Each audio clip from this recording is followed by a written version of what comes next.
जो हैं वो जुड़ गए हैं। गांधी महिपुर गुजरात से ही हैं, माननीय सुरेश चंद्र गांधी साहब।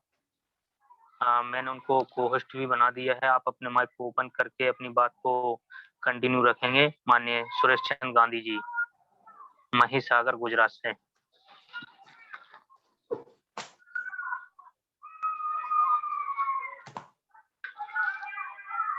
माइक ओपन कर लीजिए साहब।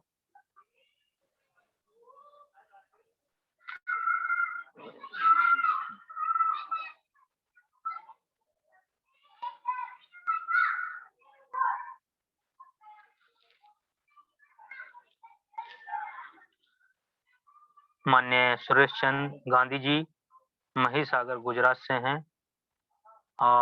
आज के इस वेबिनार में आपका स्वागत है और अपनी बात रखें माननीय सुरेश चंद्र गांधी।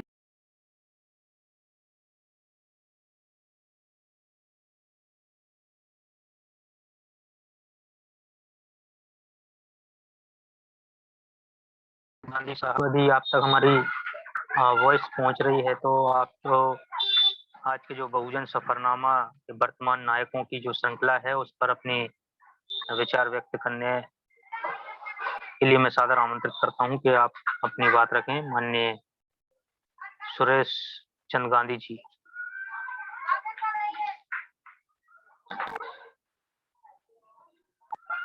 आपका माइक ओपन है साहब। जी जी, हाँ आप दिखाई भी दे रहे हैं। आपकी आवाज नहीं आ रही हमारे तक। क्या हेडफोन हेडफोन वगैरह लगा हो तो उसको निकाल दीजिए, निकाल दीजिए इसको, मोबाइल में से डिस्कनेक्ट कर दीजिए। निकाल दिए। हाँ, अब अपनी बात रखिए। जय भीम नमो बुद्धाय। जय भीम नमो बुद्धाय साहब। सर थोड़ा और नीचे कर लीजिए मोबाइल को, थोड़ा और नीचे कर लीजिए, चेहरा आपका पूरा दिख जाएगा। जी, अब ठीक है। ये विषय ठीक है। इतना बड़ा दे दिया, सफरनामा, बहुजनों का Safarnama. 80% population of the country उनको बहुजन कहते हैं, 15% को छोड़ के। जब से इतिहास लिखा गया, जब से आर्य आए, जब से बुद्ध धर्म के रेजिम में हम लोग सुखी थे, बाकी जब से बुद्ध का निकंदन निकाल लिया, ये आर्य लोगों ने, जब से बृहदत्त 9वां का 10वां राजा था, अपना किंग का वारसदार, उसने धोखे से उनको मार दिया और ये खुद राम बन गया और वाल्मीकि राम का दिया उसने। इसमें राम वो स्वयं बन गया ब्राह्मण और मन गलन सब बातें उसने लिखवा दिया। साकेत नगरी, साकेत नगरी जूना पुराना नाम था, उसको रक्त रंजित बुद्ध साधुओं का गला काट काट के उनका माथा फोड़ फोड़ के पूरा नदी जो है उसको लाल कर दिया था। तो ये उसका इतिहास है, इतना मेरे को मालूम है।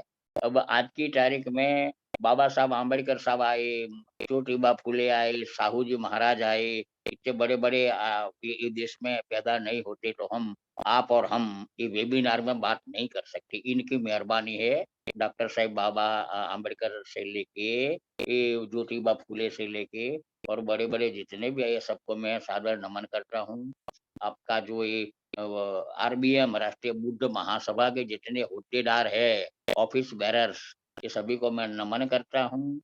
15 मिनट में तो प्रिलिमिनरीज हो सकता है, बाकी बहुत बड़ा सब्जेक्ट है। इतने ज्योतिबा फुले से लेके नारायण गुरु, यार गुजरात में देखो कबीर यूपी में कबीर साहिब देखो, रहीदास साहिब देखो, सभी को धोखेधड़ी से ये लोगों ने मरवा डाला, मार डाला।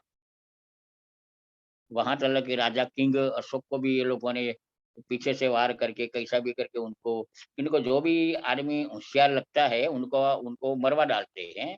और अपना आज की तारीख में इंडिया में जितने बड़े बड़े 8-9 मंदिर है दक्षिण भारत में, रामेश्वर, द्वारका, जितने बड़े बड़े साईं बाबा, अरबों खरबों रुपया, एक जमाने का ये सब बुद्ध मंदिर थे। एक जमाने का ये सब बुद्ध मंदिर थे। भाई ब्राह्मण लोग सवारी हो गई, अपने लोगों को मार के भगाए, हमको कन्वर्ट करके निचले जो बना दिया, हमको गुलामी में ला दिया। और ये मंदिर को ये लोगों ने अपना देव देवस्थान के बारे में उनको ये मंदिर का धर्म का झंडा बना दिया। तिरुपति बालाजी, ब्लैक बुड्ढा, ये जितने भी दक्षिण भारत के बड़े बड़े मंदिर है जिसकी अरबों खरबों गिनती होती है आवर इनकम में, ये सब हमारे ही था, ये हमारा ही वारसों का ये सब प्रॉपर्टी है। लेकिन आज कोई देखने वाला नहीं है। नो डाउट बाबा साहब ने हमारे लिए खून बहाया, उनका इनका भी, उसकी औरत जो ब्राह्मण औरत है इनके जरिए उनको भी क्या कहते हैं स्लो पॉइजन देके उनको मरवा डाला बाबा साहेब अम्बेडकर साहब को जी भी। और धर्म परिवर्तन करने के ये शायद 1-2 महीने में उनका देहांत करवा दिया। ये सब धोखे से सब हुआ, ब्राह्मणों की ये सब चालबाजी थी। और ज्यादा तो मैं क्या बोलूं सर, मैं तो कुछ तैयारी करके आया नहीं था। मैं तो कल रात को 24 आवर्स पहले मेरे को बता दिया। नौकरी छोड़े 6-7 साल हुआ। कभी पेपर कभी पढ़ लेते, बाकी कुछ दूसरा कुछ पढ़ते नहीं है। आप लोगों की मेहरबानी, ये व्हाट्सअप व्हाट्सअप करते हैं और बाकी तो आप लोगों को सुनते हैं, ट्रांसमिट करते हैं, मैसेज आते हैं। बाकी अपनी दशा इतनी खराब है, पढ़ने के लिए एजुकेशनल इंस्टीट्यूट जो है पावरफुल, वो हमारा द्वार बंद हो गया। बड़ी-बड़ी स्कूल, कॉलेज वगैरह में अपने को जो एडमिशन मिलता था पढ़ने के लिए, हम पढ़ेंगे, लिखेंगे तो ही क्वेश्चन करेंगे ना। बाबा साहब ने बोला था कि एजुकेशन ये शेरनी का दूध है, जो पिएगा वो दहाड़ेगा। हमको चखने को भी हमको मिलने वाला नहीं है। बड़ी-बड़ी यूनिवर्सिटी, कॉलेज ये सभी के बाप की ये जायदाद बन गई। गवर्नमेंट की जितने भी कॉलेज है, स्कूल है, उनका निजीकरण हो गया। नरेंद्र मोदी साहब का नाम तो मैं नहीं देता हूँ, लेकिन ये अभी का जो प्रेसिडेंट बड़ा प्रधान है, उन्होंने न कोई कंपनी बनाई, न गवर्नमेंट का कोई मेडिकल इंस्टीट्यूट की स्थापना करी, न कॉलेज बनाया, न कोई मेडिकल साइंस का स्थापना करी। लेकिन बनी बनाई थी वर्षों से, जो भी कॉलेज स्कूल थी, उनका निजीकरण करके कस्तूरबाई लाल भाई को, अडानी को, अंबानी को सब बांट दिया। इनके बाप की जैसा जागीर है इस तरह। तो इतिहास में ये सभी का ये लोगों का नाम काले अक्षर में लिखा जाएगा, लिखो। चर्चिल को पूछा गया था, चर्चिल को कि भाई आप छोड़ के जा रहे हो भारत देश को, तो आर यू श्योर कि देश बराबर हैंडल हो पाएगा? तो चर्चिल ने जरा सोच के, ही वाज फोरकास्टर, उसने बताया कि when power will go in the hands of rascal rocks and freebooters, there will be everywhere the taxation will be prevailing. Not a single glass of water and a loaf of bread will not escape taxation. People will fight each other and India will be lost into political squabbles. इसका मतलब हुआ कि जब हम चले जाएंगे तो मूल्यवान देश दाज वाले जितने भी लोग रहेंगे, अगर इनके हाथ में बागडोर रहेगी बात अलग ठीक चलेगा। बाकी जैसे मोदी साहब जैसे लोग आ जाएंगे ना, तो फिर धीरे धीरे सब बेचेंगे। टट्टी जाने को भी टैक्स, पेशाब करने को भी टैक्स। आदमी जाएगा किधर? आप स्कूटर चलाओगे तो भी टैक्स देना पड़ेगा। अब खांसी खाओगे, इधर क्यों थूका, ला 5 रुपया। बस ये बात आ गई है, हमको जीना हराम हो गया। मोदी साहब तो बोलते हैं कि तुम्हारे घर में तुम्हारी सच्ची कमाने के जो लागीने हैं ऑर्नामेंट्स, वो भी बेच के आप खाओ, ये मैं समय लाऊंगा तुम्हारे लिए, याद रखना। मीठा मीठा बोलने का, पीछे से वार करना, बृहस्पत मौर्य ने जैसे किया पीछे से वार, बस यही स्टाइल में सब आ रहा है। ये इतना बड़ा चैलेंज है अपने लिए। अगर ये वक्त में अपने बहुजन वाले जागरूक नहीं हुए तो ये आने वाली पीढ़ी जनरेशन अपने को माफ नहीं करेगी। एजुकेशन नील, नौकरी नील। बोले बताओ कौन सी जगह बाकी है प्राइवेट करने में? सब जगह पर कर दिया ना प्राइवेट। प्राइवेट में रिजर्वेशन होता नहीं है, न मेंटेन होगा। अपने को तो छिल्ला काम करने के लिए भी अपने को रखने वाले नहीं है। रेलवे स्टेशन ऊपर भी क्लीनिंग करने के लिए तो ट्रॉली जैसा आता है, नीचे road road sweeper, platform sweeper वगैरह मशीन आता है, एक चलाया साफ हो गया, आ गया साफ है। कॉन्ट्रैक्ट सिस्टम अमेरिका का अंधा अनुकरण किया है बस। न रोजगारी का सृजन किया, और स्कूल कॉलेज जो भली भांति चल रहा था उसको बंद कर दिया। क्यों? कि अपने तो यार पढ़ लिख अपने पढ़ते हैं लिखते हैं तो फिर क्वेश्चन करते हैं।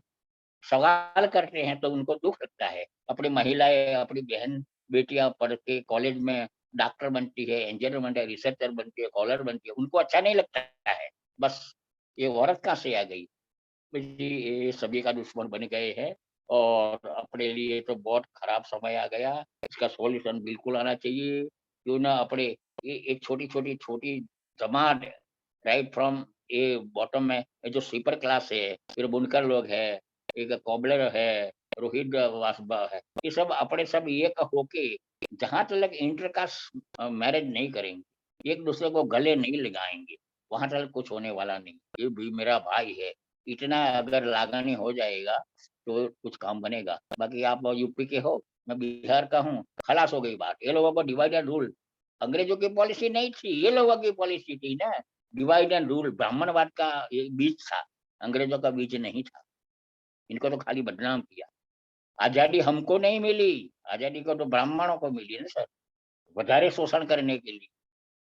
अपनों ने पकड़ लिया मंदिर, मस्जिद और ये सब धार्मिक पुस्तक रामायण, महाभारत, ये जितने त्योहार है इंडिया में और गुजरात में, होली, दिवाली, अपने बुजुर्गों को मार डाला ये लोगों ने, धोखे से।